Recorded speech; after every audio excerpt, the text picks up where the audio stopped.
नमस्कार, नमो नारायण भक्तों, स्वागत है आप सभी का। भक्तों, हम सभी उत्पन्ना एकादशी व्रत की कथा श्रवण करेंगे। हाथ में पुष्प ले लीजिए। एकादशी के दिन चावल नहीं लिया जाता है, तो इसके जगह पर आप सफ़ेद तिल ले सकते हैं अथवा तुलसी का पत्र लेकर के आइए। हम सभी एकादशी व्रत की कथा सुनेंगे। एकादशी के दिन एकादशी व्रत की कथा सुनने से 100 गौदान करने के बराबर फल प्राप्त होता है और व्रत का संपूर्ण फल हमें मिलता है। तो आइए हम सभी उत्पन्ना एकादशी व्रत की कथा श्रवण करेंगे। भक्तों, युधिष्ठिर महाराज ने भगवान श्री कृष्ण से पूछा है कि हे भगवान, हे मधुसूदन, हे जनार्दन, आपने प्रबोधिनी देव उठनी एकादशी व्रत की कथा सुनाया। अब मार्गशीर्ष मास के कृष्ण पक्ष में पड़ने वाली एकादशी का क्या नाम है, इसकी क्या महिमा है, इस एकादशी के करने से क्या फल की प्राप्ति होती है, वह भी विस्तार पूर्वक बताइए। तब भगवान श्री कृष्ण कहते हैं कि हे राजन, यह एकादशी की व्रत कथा लाख गौदान करने के बराबर फल देती है और न जाने हजार हजार वर्षों तक यज्ञ करने से जो फल प्राप्त होता है, वही फल इस उत्पन्ना एकादशी करने से, कथा सुनने से प्राप्त होता है। युधिष्ठिर महाराज को भगवान श्री कृष्ण कहते हैं कि हे राजन, सतयुग में मूर नामक एक दैत्य था। वह अत्यंत बलवान था, शक्तिशाली था। वह देवताओं का शत्रु था। उसका लक्ष्य था कि देवताओं को स्वर्ग से निकालना, वहां से भगाना। और मूर नामक दैत्य एक बार स्वर्ग के ऊपर चढ़ाई करके देवताओं को स्वर्ग से भगा दिया और स्वर्ग के ऊपर अपना राज्य स्थापित कर दिया। जो देवता थे वह मृत्यु लोक में आकर के घूम रहे थे, भटक रहे थे। वह सारे देवता भगवान शिव के पास में जाते हैं। भगवान शिव से कहते हैं कि हे भोलेनाथ, हे देवाधिदेव महादेव, मूर नामक शक्तिशाली दैत्य से हमारी रक्षा कीजिए। यह हमें घर से बेघर कर दिया है। हम सभी मृत्यु लोक में डोल रहे हैं। हमको स्वर्ग से इस दैत्य ने भगा दिया है। हे भोलेनाथ, हमारी रक्षा करें इस दैत्य से, इस असुर से।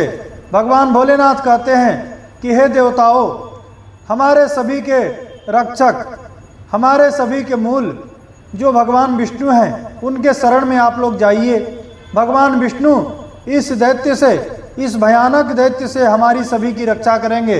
इसलिए आप लोग भगवान विष्णु के पास में जाइए। सारे देवी देवता भगवान विष्णु के पास में जाते हैं। भगवान विष्णु को प्रणाम किया है देवताओं ने। आंखों में आंसू ला करके देवता कहते हैं कि हे भगवान, हम सभी देवता स्वर्ग से निकाले गए हैं। स्वर्ग में मूर नामक दैत्य का राज्य हो गया है। मूर दैत्य स्वर्ग के ऊपर राज्य कर रहा है। हम सभी को भगा दिया। हम सभी मृत्यु लोक में भटक रहे हैं, घूम रहे हैं। हमें रहने का कोई स्थान नहीं है। हे भगवान, हमारी रक्षा कीजिए। हे मधुसूदन, हे जनार्दन, आप हमारी रक्षा कीजिए। भगवान विष्णु की बारंबार देवता स्तुति करते हैं। देवता कहते हैं कि हे भगवान, आप ही जगत के माता और पिता हैं। हे प्रभु, आप जगत के नियामक हैं। आप जगत के पालन करता, संहार करता है। हे नाथ, हे नारायण, हमारी सभी की रक्षा कीजिए। हे असुर निकंदन, मूर नामक दैत्य से हम सभी देवताओं की रक्षा कीजिए। भगवान ने कहा कि हे देवताओं, निराश मत हो, उदास मत हो। मैं अवश्य उस मूर नामक दैत्य का संहार करूंगा और आप सबको पुनः स्वर्ग में स्थापित करूंगा। हे देवताओं, मूर के विषय में बताओ। मूर कौन है? मूर कहाँ का राजा है? मूर किसके संरक्षण में है? वह सब विस्तार से बताओ। देवता कहते हैं कि हे भगवान, नाड़ी जंघ नामक एक असुर राक्षस था।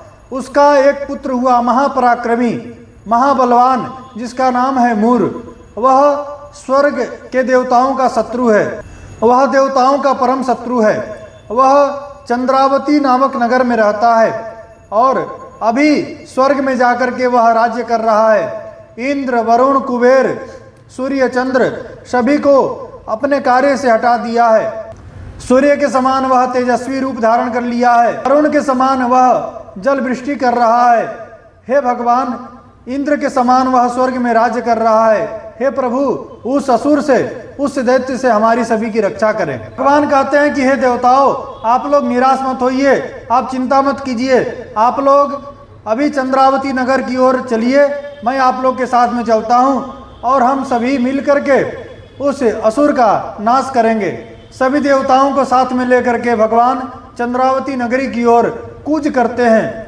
जैसे भगवान चंद्रावती नगर की ओर आगे बढ़े, देवताओं को देख करके मूर नामक जो दैत्य था वह युद्ध मैदान में अट्टहास किया, जोर से दहाड़ा। सभी देवता डर के मारे चारों दिशाओं में छुपने लगे, चारों दिशाओं में भगने लगे। अकेले ही भगवान वहां बचे। भगवान रणभूमि युद्ध भूमि में प्रवेश किए। वहां जाकर के भगवान ने उसके सारे सेनाओं को मार दिया। अब केवल मूर बचा। भगवान मूर के ऊपर प्रहार करते थे तो मूर को ऐसा लगता था कि उसके ऊपर कोई पुष्प डाल रहा है।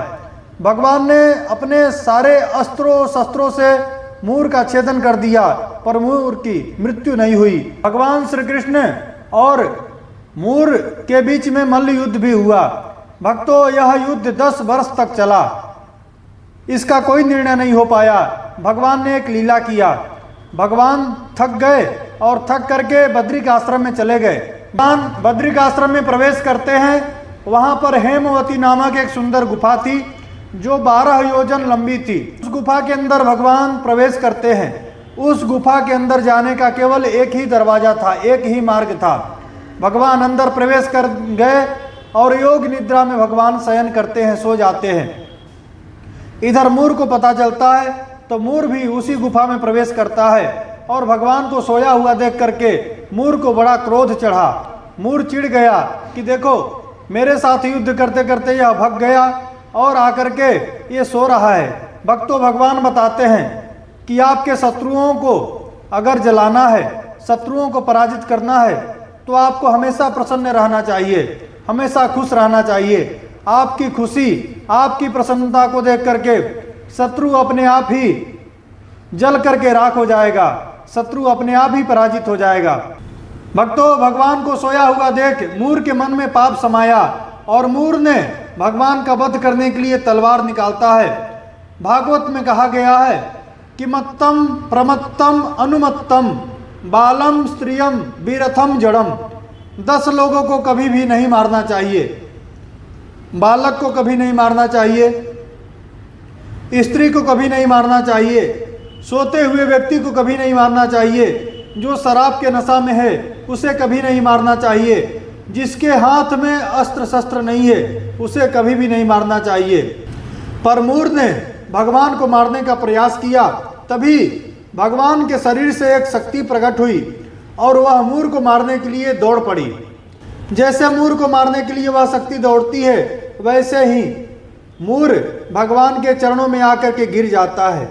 कहीं कहीं पर ऐसा प्रसंग है कि वह शक्ति मूर का वध कर देती है और कहीं कहीं पर ऐसा भी प्रसंग है कि वह मूर दैत्य जो था वह भगवान के चरणों में गिर गया। भगवान योग निद्रा से जगे।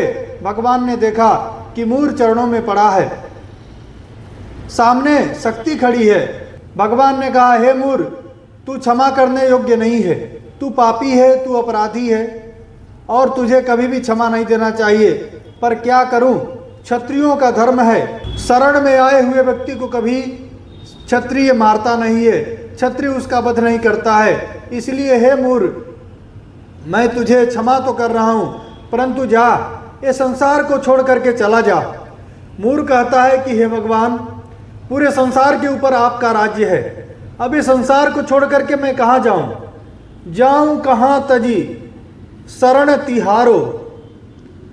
हे प्रभु, ये संसार को छोड़ करके मैं कहाँ जाऊं, क्योंकि पूरे संसार के ऊपर तो आपका राज्य है।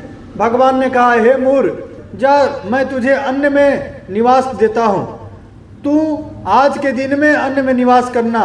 उस दिन एकादशी तिथि थी, इसलिए भगवान ने कहा कि हे मूर, आज एकादशी के दिन जो कोई अन्न खाएगा उसमें तेरा वास रहेगा और अन्न के माध्यम से वह, हे मूर असुर, वह तुझे ही खाएगा। इसीलिए एकादशी के दिन अन्न खाने का निषेध बताया है।